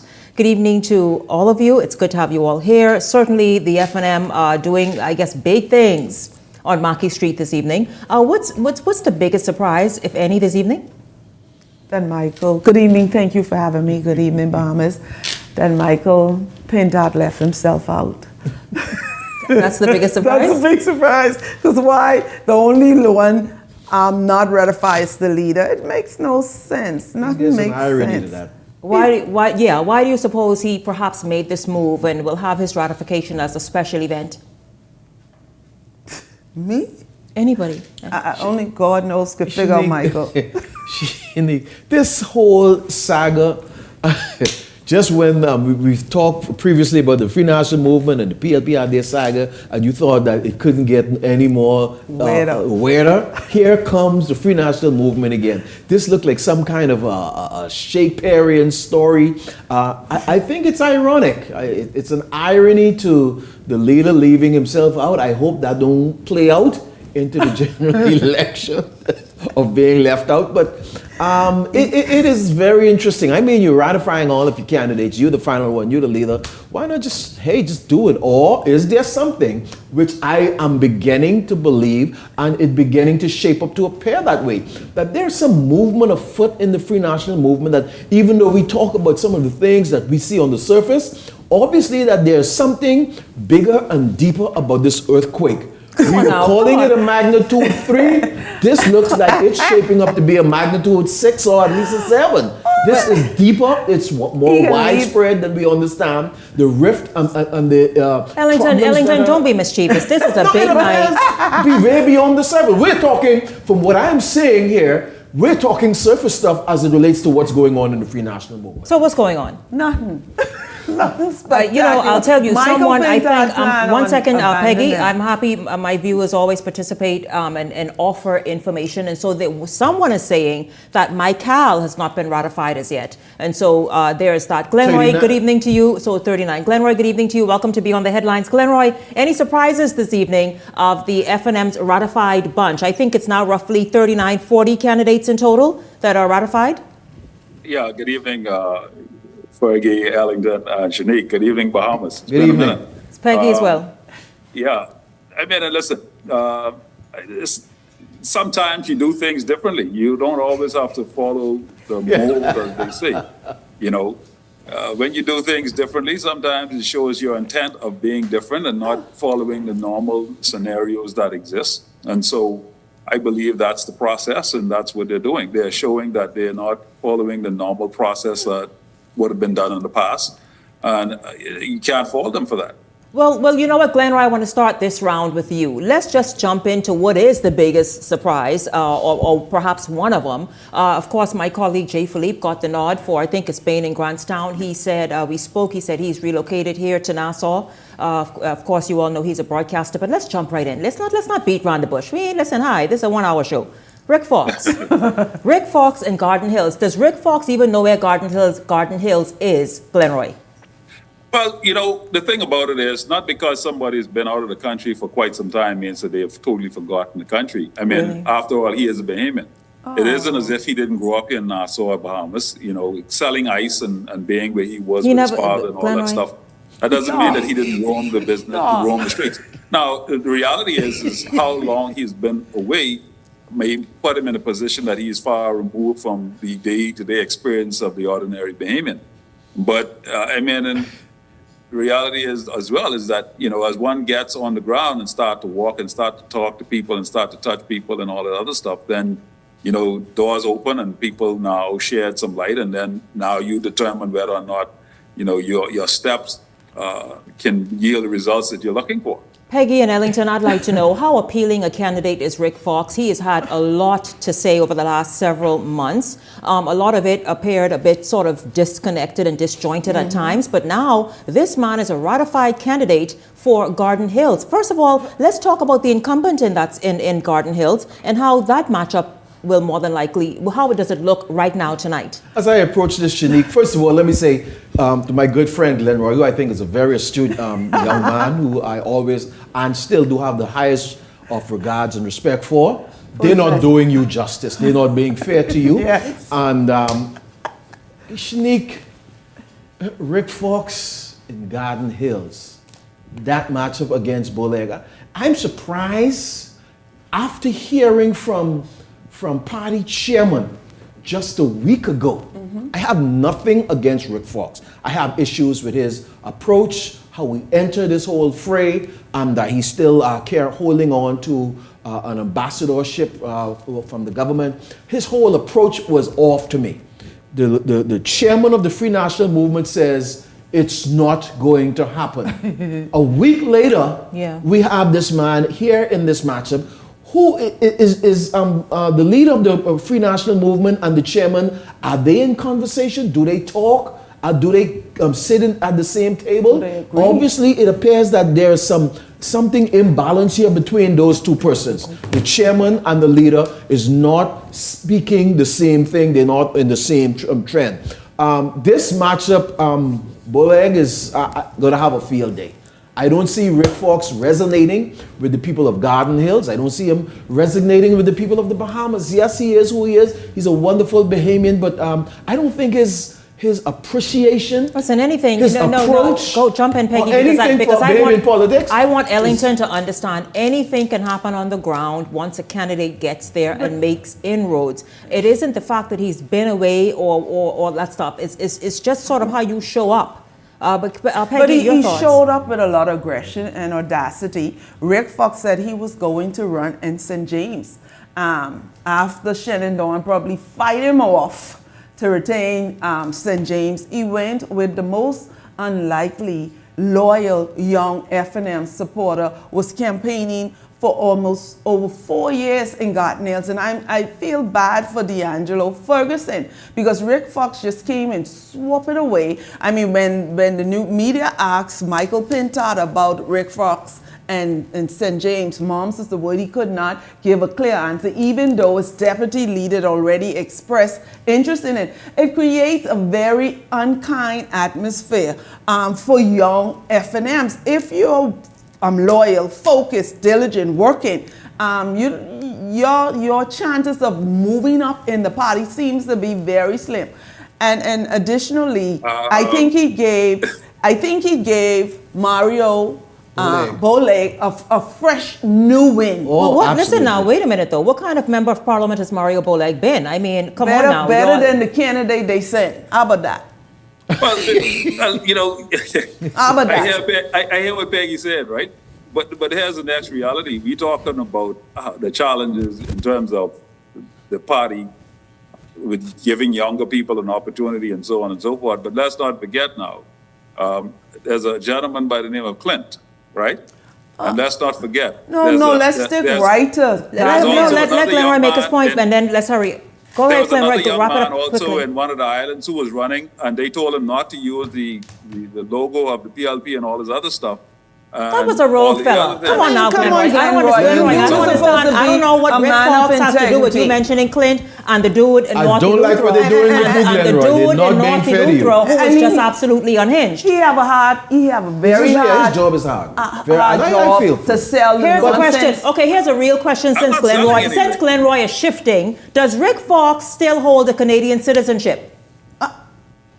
Well, I don't know. What Ask Michael. what was the young man who was the minister, the Attorney General? What's his name? You keep- He renounced. He renounced. Ryan Binder. He renounced several years ago. Did he give He him renounced. citizenship at the time? Yes, he renounced. I'm feeling bad for you, Glenn. But not as a ratified. But listen to me. Listen to me. Also, I want to say my good friend Gadville McDonald. I understand he got the nod for Nassau Village. Again, another free national movement. Not the woman who was campaigning all those years. Shanique, I am concerned about this approach that I am seeing happening in the Free National Movement as it relates to this quote-unquote celebrity Rick Fox. It begs me to ask the question of, let's say this a party that has the potential to become the government. Is this what we're going to see? What Are do you people mean? going to be running the government from the sidelines or from the back? You know, people Papa calling the shots. You see, Papa said that celebrity Ronald with somebody with resources. will be the doctor, will be the candidate, and they had the big bus up during Long Island Regatta when Papa went down there and said, "This my man," and they say, "No, we pick it." Do you remember the voice note?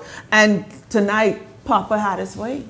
So, people on the sideline. Listen, we are just getting started and looking at these candidates. The PLP has ratified its full slate on Sunday evening. You all will remember the Free National Movement, but one, maybe two, have ratified. And so we will see exactly. Listen, we are just getting started because we're going to discuss this at length and then obviously match up. By the way, Temperature Check is back next Wednesday, so you want to absolutely stay tuned. This is the real deal now, and so Temperature Check will spare nobody or no holds barred as we look towards and work our way towards election 2026.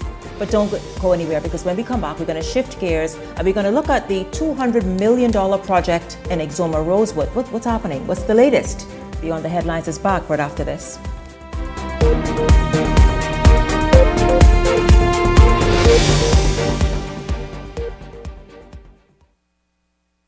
Hey, it's your boy Charlie Bahama here at Superwash. And you know how Superwash always have the latest and greatest model of washer and dryer?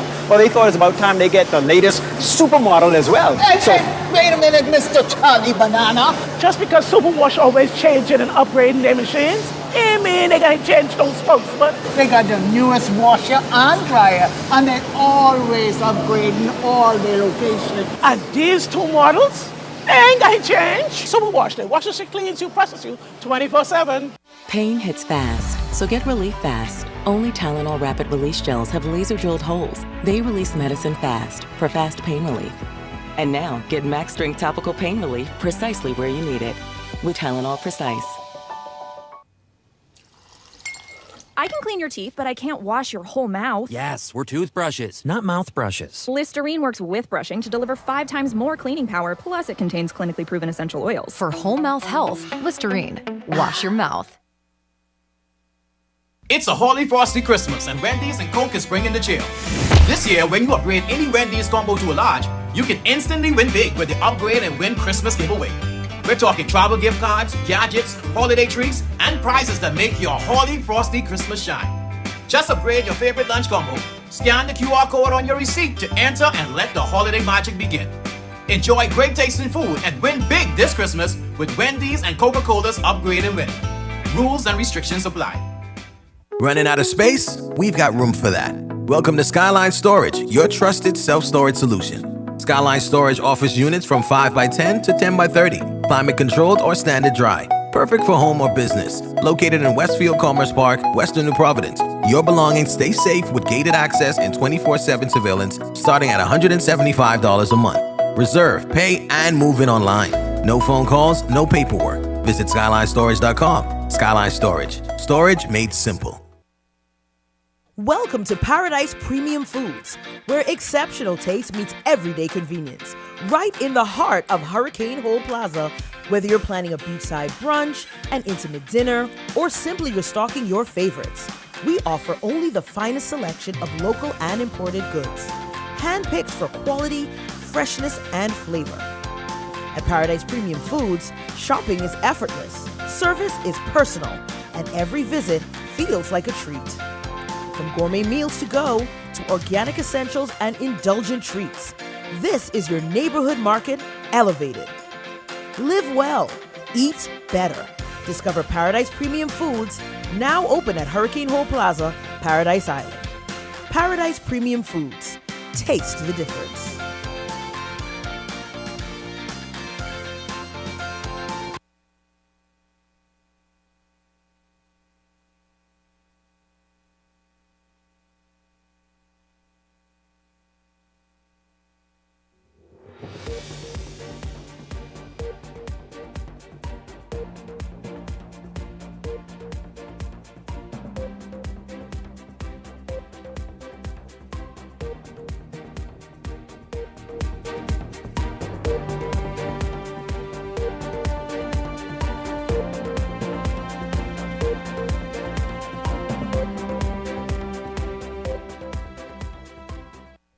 Welcome back to Beyond the Headlines. The $200 million Rosewood Exuma project is giving great hope for residents of Exuma, especially those in Black Point, Farmers Key, and Staniel Key.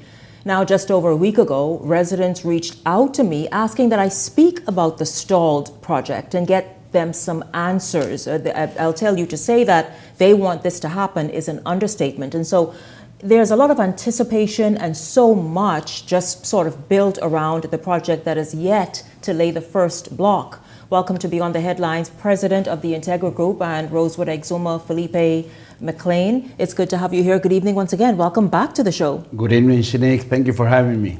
I want to commend you for just always coming and taking, first of all, this platform and many others as well, but this platform to be able to speak to the residents of Exuma, to get them the information they desire. And I'll tell you, Felipe, they are really, they're rooting for this project. They feel as though it's their lifeline and their futures, their children's future are dependent so much on this project happening.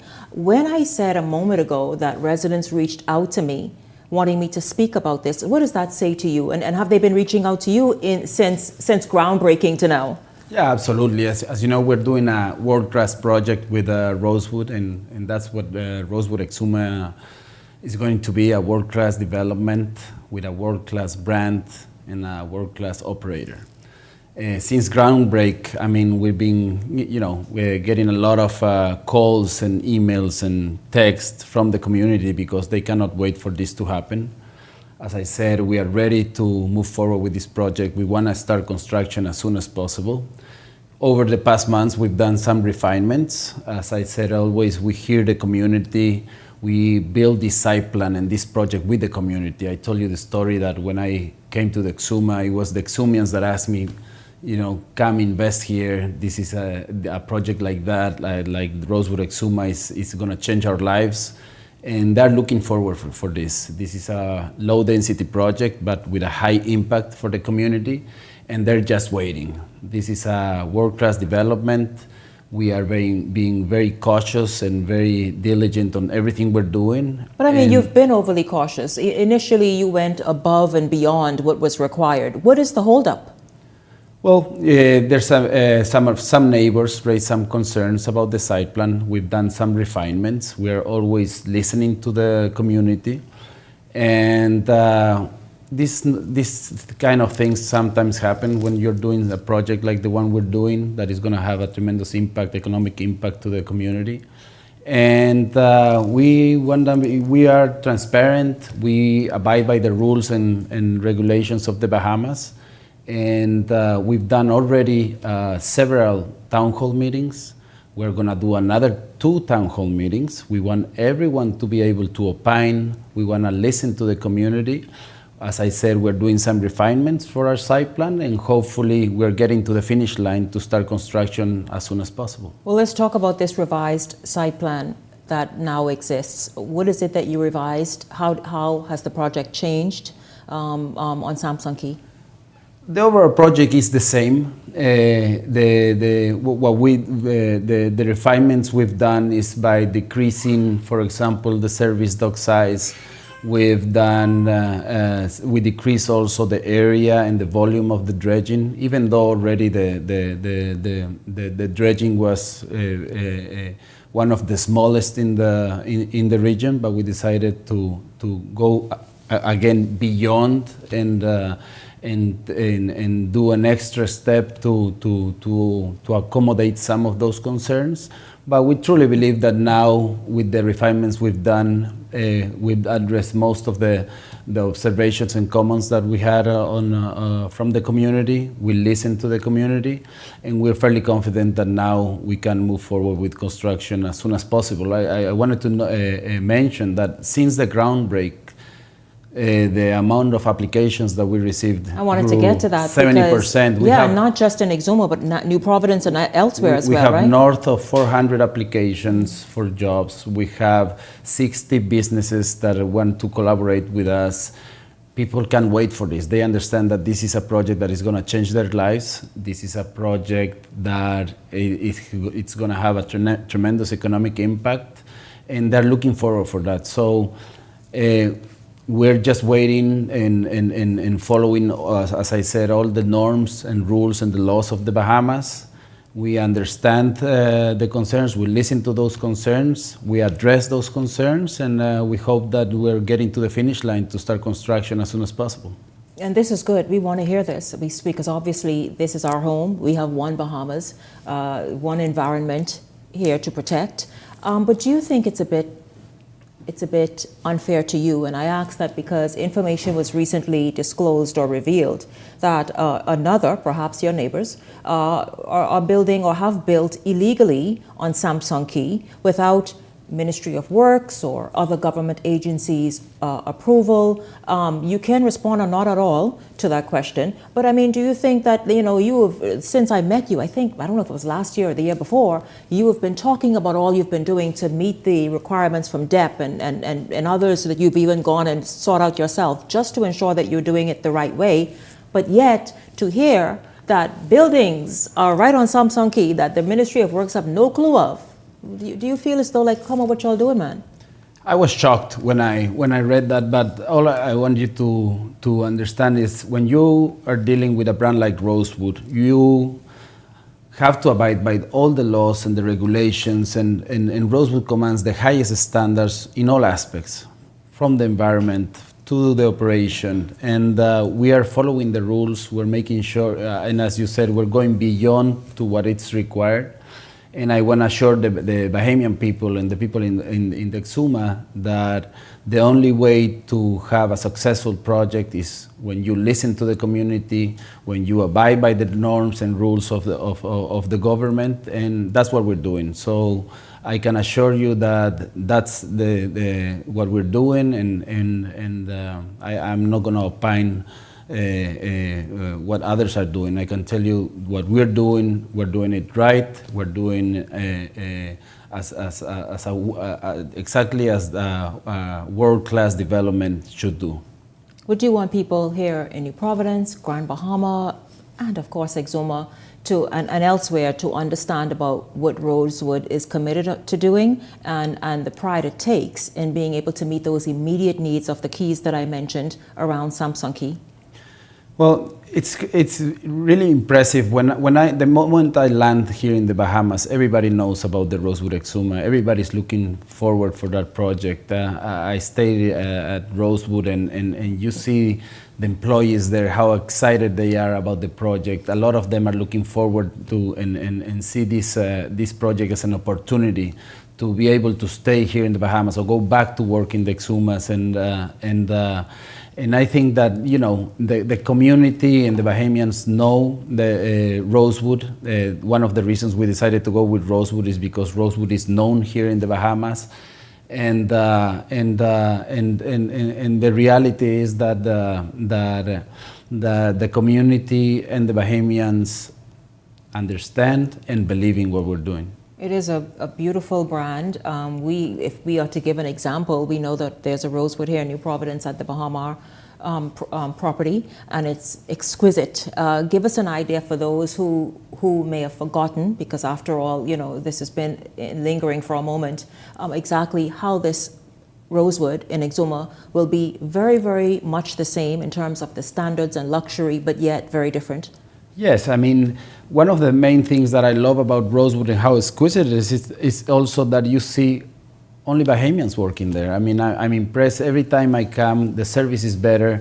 Rosewood provides the proper training for these employees. People look forward to work with Rosewood. They are very proud of working with Rosewood, and that's the reason that we decided to go with them. In terms of Rosewood Exuma, it's gonna command those standards, but this is Rosewood. This is gonna be the last version of Rosewood, so we're going beyond what the people are used to. The goal is to truly have the best resort in the world, and I think that we're gonna be able to do that. We already have a beautiful and spectacular location, and this is probably one of the most anticipated projects in the world. So we're making sure that we are putting all the attention to every single detail on this project, and I can assure you that we're going to deliver a world-class project. Now, of course, you have joined hands and hearts with the people of Exuma, in particular the Keys. Let's talk about their anticipation and the fact that many of them, they've expressed it to me, and I know for sure they've spoken to you. They need this to happen. They don't just want it to happen. They are counting on this project. They've seen already the impact of this project without even starting construction. We've been, as you know, going to the Exuma over the past 4 years. I spent probably half of my time in the Exuma. They know me. I have a personal relationship with the community.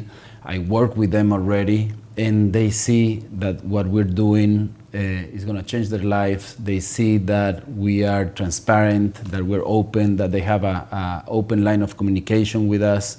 So they cannot wait, and I understand their frustration sometimes that they want this to go faster, but there's rules and norms, and in the Bahamas that we abide by them, and if we need to do another town hall meeting, we will do another town hall meeting. Actually, we're doing 2 more town hall meetings, and want to listen to the community and make sure that this project is done with the community, and that's what we're doing. So I think that, Shanique, we're getting to the finish line. Hopefully, we can start construction.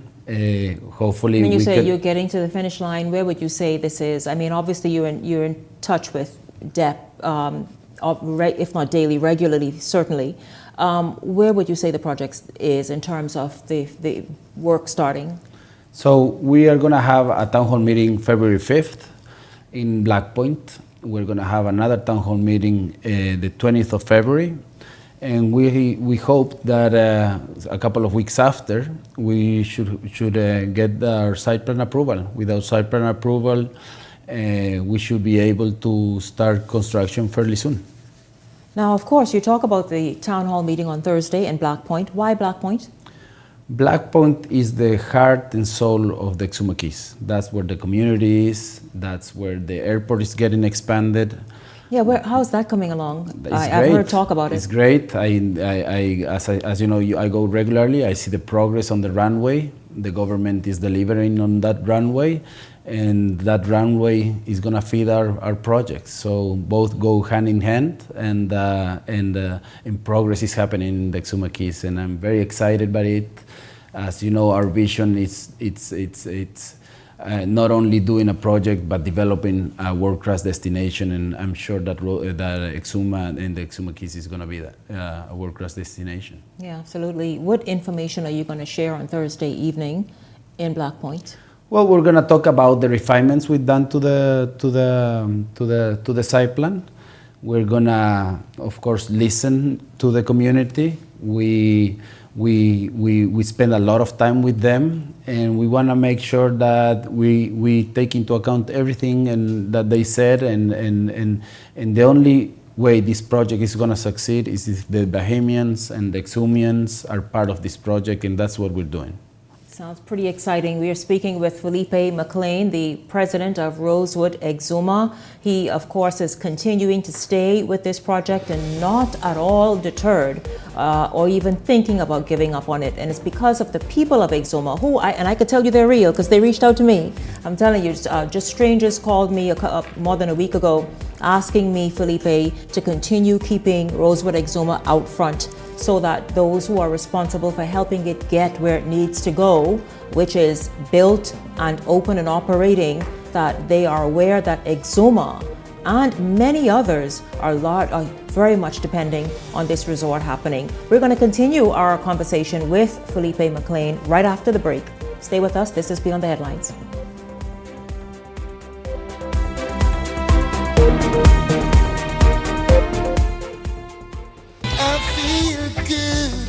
When you're wrapped up in my arms, dancing to a reggae song, feel good,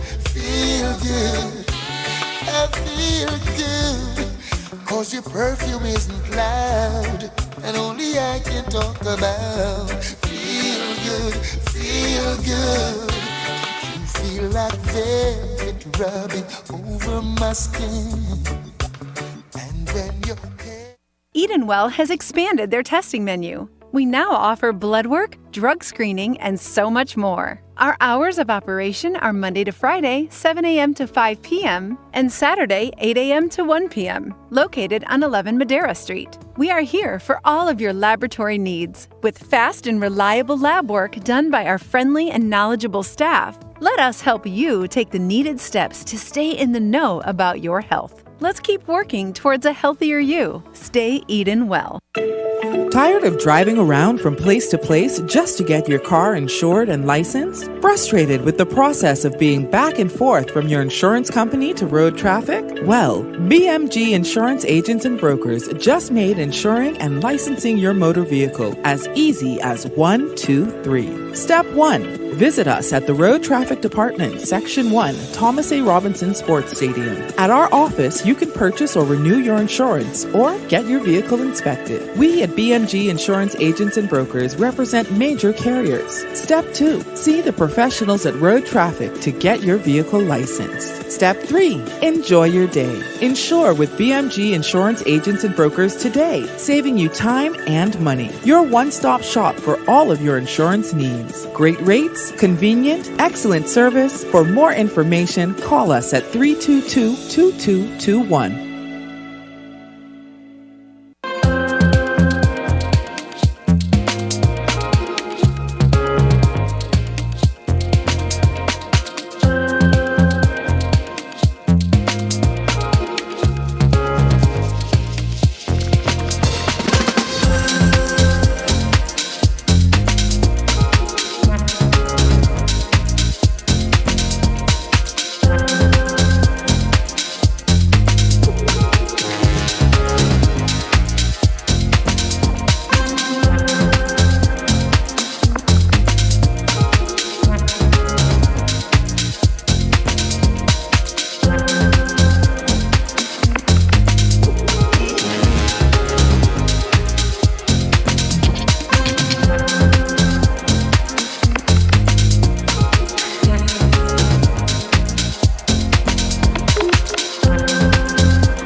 Welcome back to Beyond the Headlines. It's good to have you joined, and I hope that you all are paying close attention, taking notes.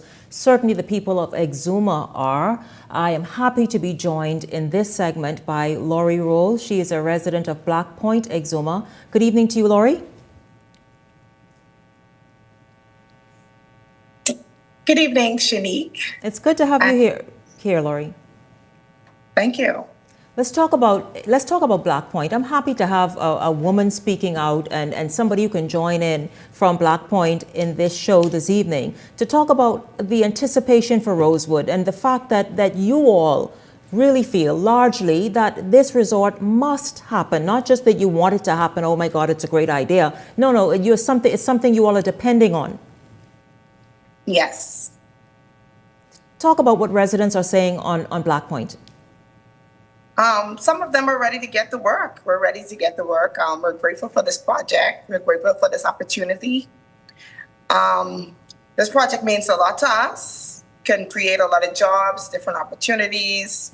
The vendors can make money, the businesses can make money, so people can continue their careers, come back home. So we have a lot to be thankful for. So we hopeful that we get this opportunity with Integra and Felipe. I have received calls from Staniel Key and one or two from Farmers Key. Are you surprised that collectively the Keys, and I imagine mainland as well, but the Keys are so interested in this and are saying, enough of the stalling? Yes. During the slow season, people was out of jobs. And this can create a lot of jobs, especially for the slow season. A lot of vendors and, rental owners can actually have people there for, I guess, Rosewood staff. During the slow season, they can still bring in money.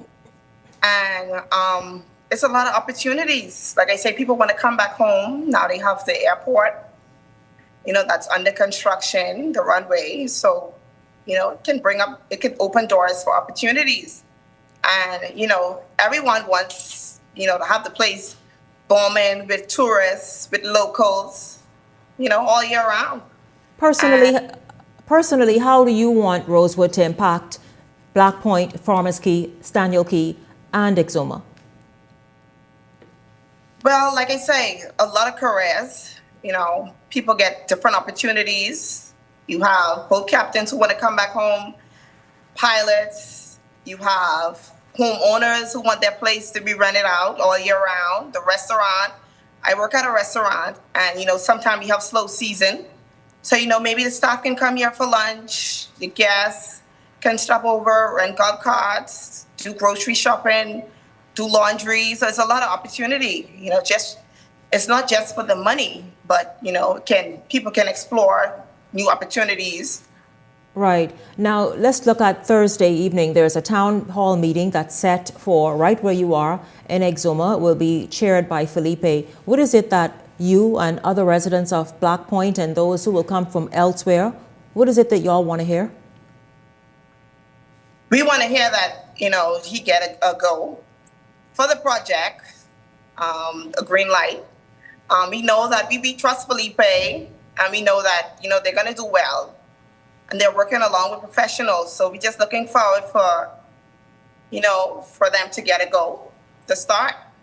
We're excited, want to go to work. Mm-hmm.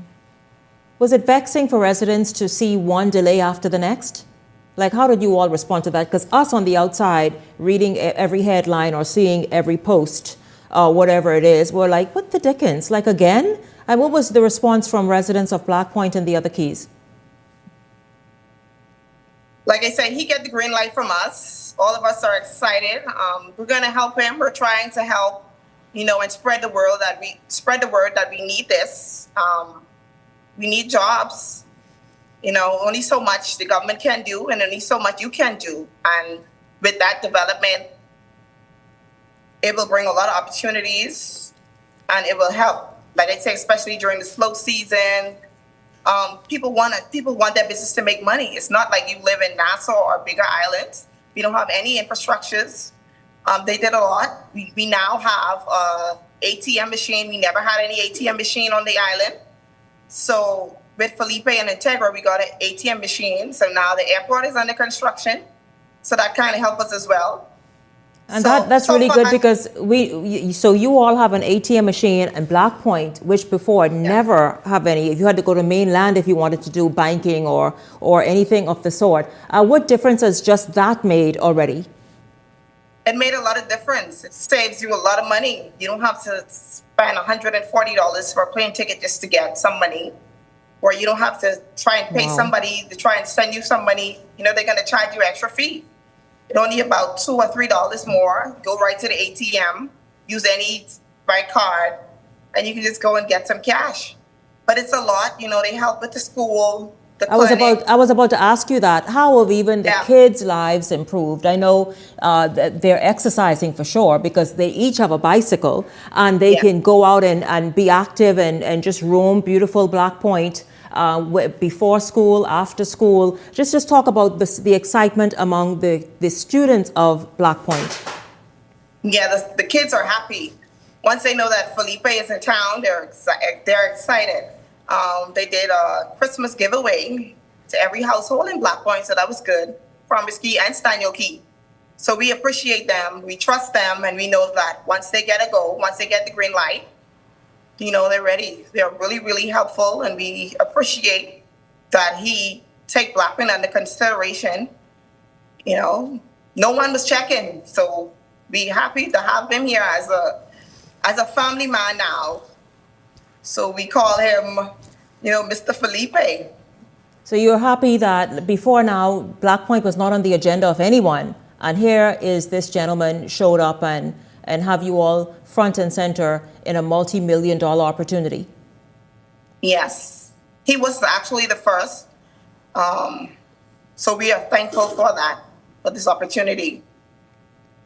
Laurie, and we wish him all the best. Yes. Well, Laurie, were there concerns about the destruction in any which way to the environment that Felipe's Rosewood project would cause? No, I think they're working with professionals, and I know that he cares a lot about the environment and his team. So I know that they will take all the precautions, and like I say, they're working with professionals, so we know that, you know, they're trying their best, and there's nothing to worry about. Laurie Roll, thank you very much, a resident of Black Point, Exuma. You heard her talk about the anticipation of Rosewood and looking forward to having Rosewood be a fixture, not only as a part of Black Point's family, but on Samsung Key, where residents of Black Point and all the other keys and mainland can participate in the wonderful opportunities that's going to become available, Felipe. You heard us speaking there. How does that make you feel to see the support that you have? To, not only that, but to hear that all the efforts that you've been doing and the outpouring in so many different ways in Black Point and all the other keys that residents so appreciate them. Yeah, if you hear that, that's really authentic, right? It even gets me emotional because I know how much they are waiting for this. And what I can assure them is that we're not going to stop. We're going to push forward. This project is going to happen. Black Point now is not only in the agenda here in the Bahamas, but it's becoming globally known, especially because of Rosewood Exuma, but also on everything that is happening in the region. I urge people to invest in the Exuma Keys. Exuma Keys is going to be the new luxury destination of the world. There's plenty of opportunities. They are already experiencing that. I mean, she mentioned the school, the park, the access to ATM, boat captains. I mean, the amount of impact that we are already doing it's incredible. And once we start construction, that's going to be really, you know, it's going to dramatically change their lives there. There's a lot to be done, and we're here for them, and we're gonna make this a reality. So it excites me a lot to hear from Laurie, and I can assure Laurie that this is happening and we're moving forward. What kind of feedback are you looking forward to Thursday and the meeting following later in the month? Well, the type of feedback, we put so much attention. I don't think that there's a project that has had more town hall meetings and than us. So they can be assured that, you know, we are being very cautious and meticulous in everything we're doing. And when you're doing a project with Rosewood, you have to command the highest standards, not only for the environment, for construction, for operations, with employee. I mentioned to you the amount of investment we're putting on the staff housing, on the staff village. We are creating something really special and unique for them that we are going to be proud of, but also they are going to be proud of.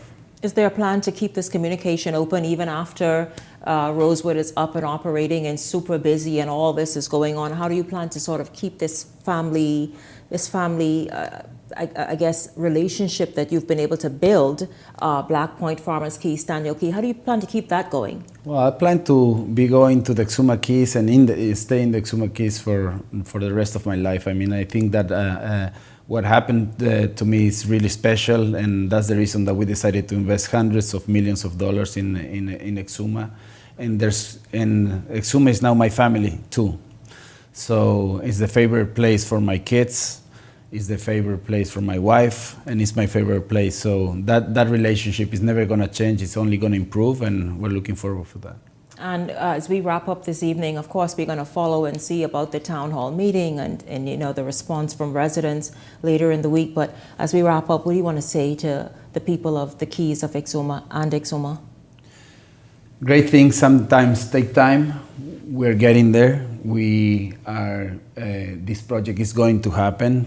We're making sure that we're listening to the entire community. We're taking into consideration everything that you guys are saying to us, and we can't wait to start construction. This project is, as I said, one of the most anticipated projects in the world, and I'm sure that you're going to be proud of what we're doing once we get this going, and this is going to be truly an impactful project, and we are here in the Bahamas to stay.